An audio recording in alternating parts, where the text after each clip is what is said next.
दादा ठाकुर की शैतानी हवेली।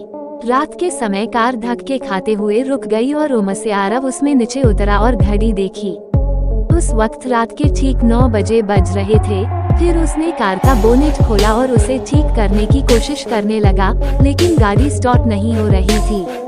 आरव ने मोबाइल से मदद मंगवानी चाही, पर उसमें नेटवर्क का नमो निशान नहीं था।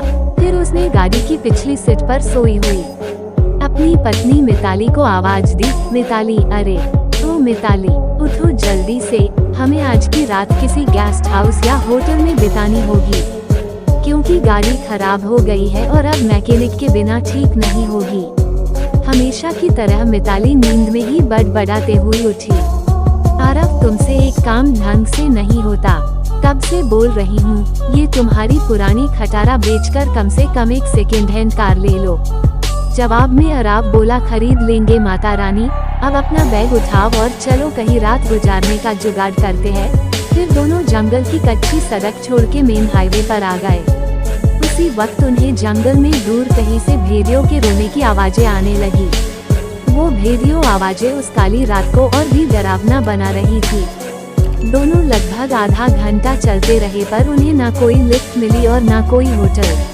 मिताली बोली, आरव, तुम्हारे बेवकूफ दोस्त मिंटू ने ये कौन से वीराने में फार्म हाउस खरीद रखा है।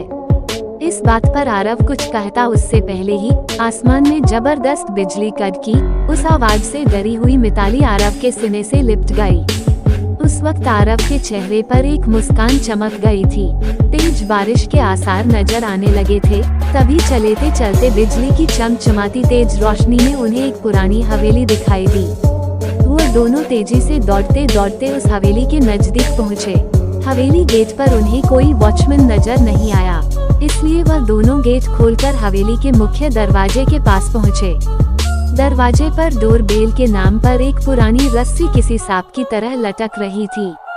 उस रस्सी को आरव ने 2-3 बार खींचा, लेकिन अंदर से किसी भी घंटी की आवाज नहीं आई। फिर मिताली ने दरवाजे पर खटखटाने के लिए अपना हाथ आगे बढ़ा ही रही थी।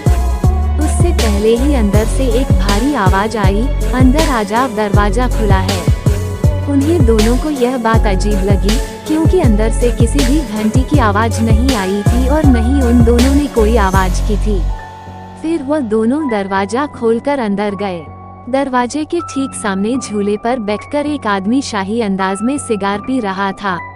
उन्हें देखते ही आरव बोला, सर, हम यहाँ से कुछ ही किलोमीटर दूर हमारे दोस्त का फार्म हाउस देखने जा रहे थे, पर बीच रास्ते में हमारी कार खराब हो गई और मदद बुलाने के लिए मोबाइल में नेटवर्क भी नहीं है। Best horror stories in Hindi, क्या हम आपके फोन से एक कॉल कर सकते हैं। झूले पर बैठे उस आदमी के चेहरे पर कोई भाव नहीं था। उसने कहा, जरूर कीजिए, टेलीफोन ऊपर के आखिरी कमरे में है।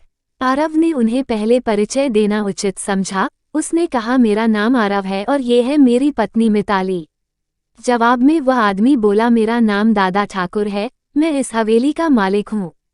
आरव और मिताली हवेली की शान देखते ही रहे थे कि उनकी नज़र दादा ठाकुर के पीछे वाली दीवार की सबसे बड़ी फोटो फ्रेम पर पड़ी, जो खाली थी और पूरे घर में तस्वीरें ही तस्वीरें थी। उन सब में एक बात समान थी कि किसी भी तस्वीर में कोई भी हंस नहीं रहा था।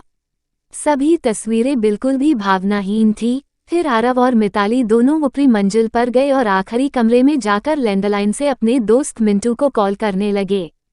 बहुत बार कोशिश करने पर भी फोन नहीं लग रहा था। तभी मिताली की नज़र उस दीवार पर पड़ी, वहां और एक फोटो फ्रेम टंगी थी। उसमें भी कोई तस्वीर नहीं थी, सिर्फ खाली फ्रेम। उन्हें यह बात थोड़ी अजीब लगी।